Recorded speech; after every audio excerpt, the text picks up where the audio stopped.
नमस्कार, मैं रानी शेख, राष्ट्रीय अध्यक्ष राष्ट्रीय एकता फाउंडेशन। ये video BNP real estate company के निवेशकों के लिए है।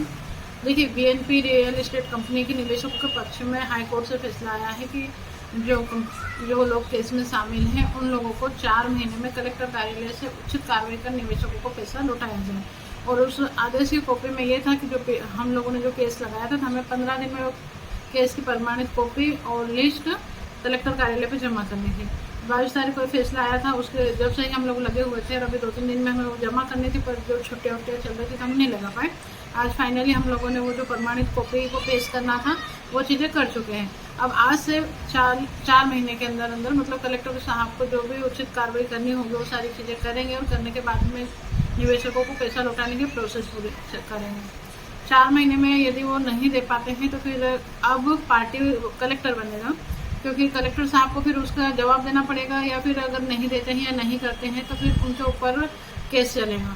वैसे 4 महीने में वो कर ही देंगे।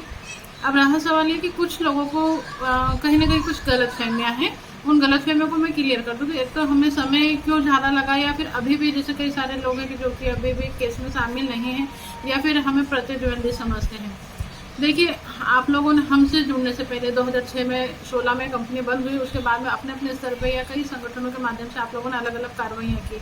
अब आपने जो कर दी है वो जाने अनजाने में, मैं ये कहती हूँ कि अगर हमसे अनजाने में गलती हो गई है और हमें जब गलती का एहसास हो तो हमें फिर उस चीज़ से जितनी जल्दी हो सके रिटर्न हो जाना चाहिए।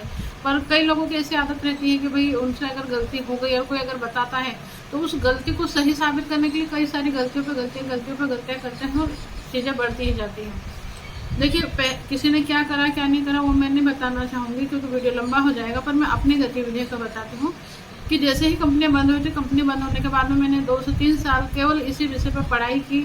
मतलब ये कि मुझे मतलब ये संगठन राष्ट्रीय एकता फाउंडेशन वकील से ज़्यादा कई सारी चीज़ें हैं कि खुद से ही करता है, तो वकील को भी सपोर्टिंग मिल जाता है और वकील का काम बहुत कम हो जाता है।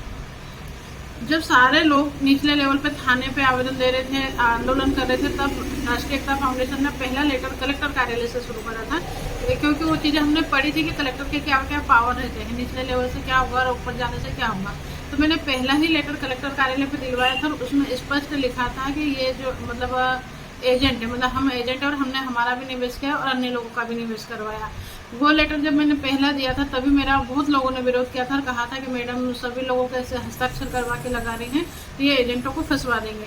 और मैंने कहा था कि इसमें आपकी सुरक्षा हो जाएगी, इसमें आपको अपनी बात रखने का मौका मिलेगा, आपके पास में पॉजिटिव प्लस में रहेगा। तो बहुत सारे लोग बिल्कुल मेरे खिलाफ ही थे कि नहीं ऐसा नहीं होगा, ऐसा नहीं होगा। और कुछ लोगों ने मेरी बात मानी, फिर आवेदन दिए और आवेदन देने के बाद में 8 प्रदेश पे 100% रिजल्ट रहे कि सभी दूर से पॉजिटिव कलेक्टर के लेटर आए। और उस लेटर के आने के बाद में सभी जगह पे जहाँ पे हमारे आवेदन के माध्यम से लोगों ने बयान दिए थे वहाँ पे एजेंट बनकर ही बयान दिए थे कि हम एजेंट और हमने खुद का निवेश किया और हमारे लोगों का भी निवेश करवाया। पहली चीज़ वो थी।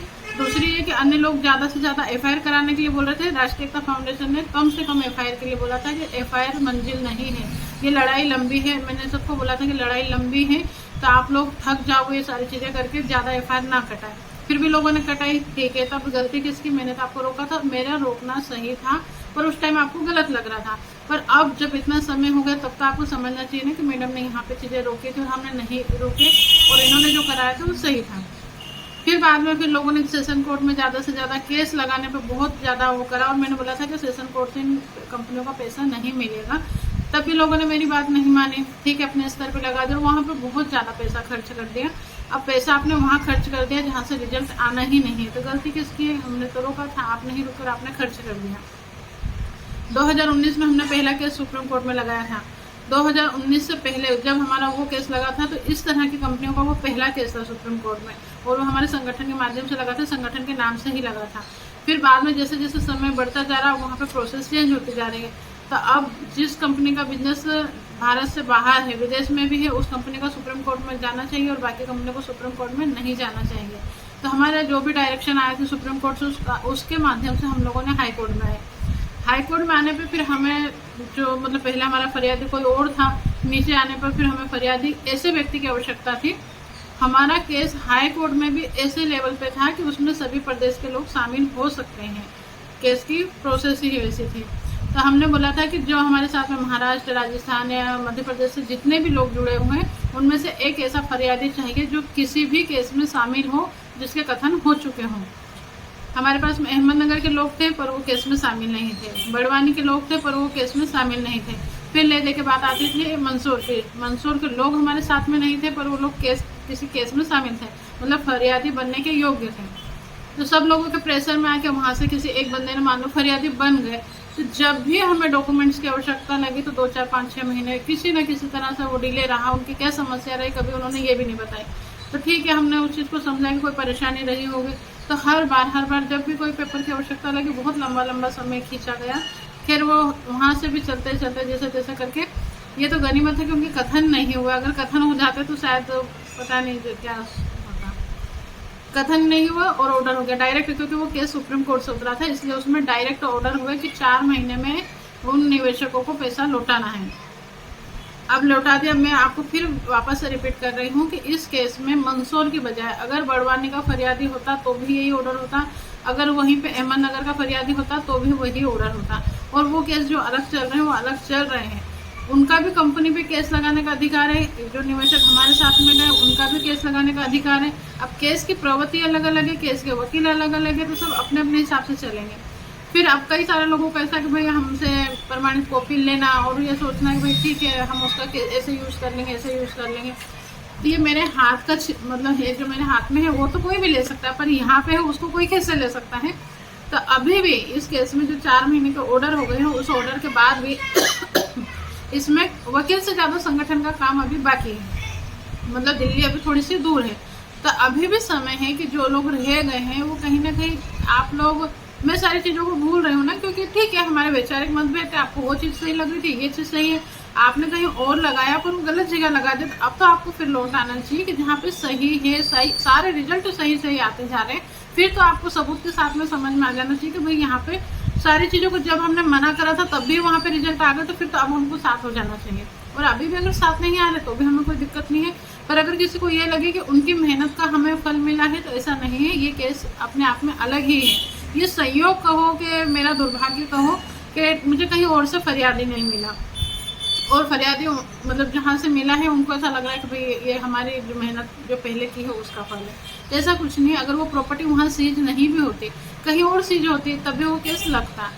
तो यह है कि अभी समय है एक दूसरे का सहयोग करें और सहयोग ले। और ये आपस की जो तकरारें हैं ना, मतलब ये आज मतलब बहुत अच्छा, मुझे अच्छा फील हो रहा है कि भाई मैंने अपनी एक जिम्मेदारी पूरी करी। पर कहीं ना कहीं थोड़ा सा भारी सा भी लग रहा है कि भाई कब तक 2016, 17, 18 मतलब शायद 2018 से ही मैं उन लोगों के टच में हूँ।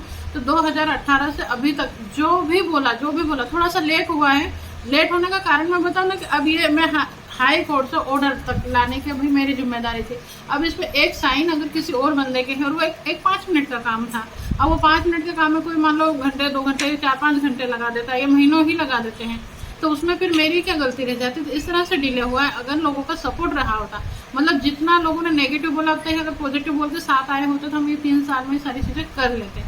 खैर अभी भी जो हो गया है, पर इस गलतफहमी में ना रहें कि भाई वो जो केस है आपका केस चल रहा है, चलता रहेगा। अगर आपको लग रहा है कि इसमें शामिल होना है तो हो सकता है, नहीं होना तो भी कोई दिक्कत नहीं है।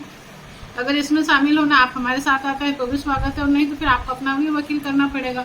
तो जैसा आपको उचित लगे आप कर सकते हैं, पर कम से कम मन मुटाव ना रखें, क्योंकि हम फील्ड से जुड़े हुए बंदे हैं और हमेशा फील्ड में ही रहेंगे।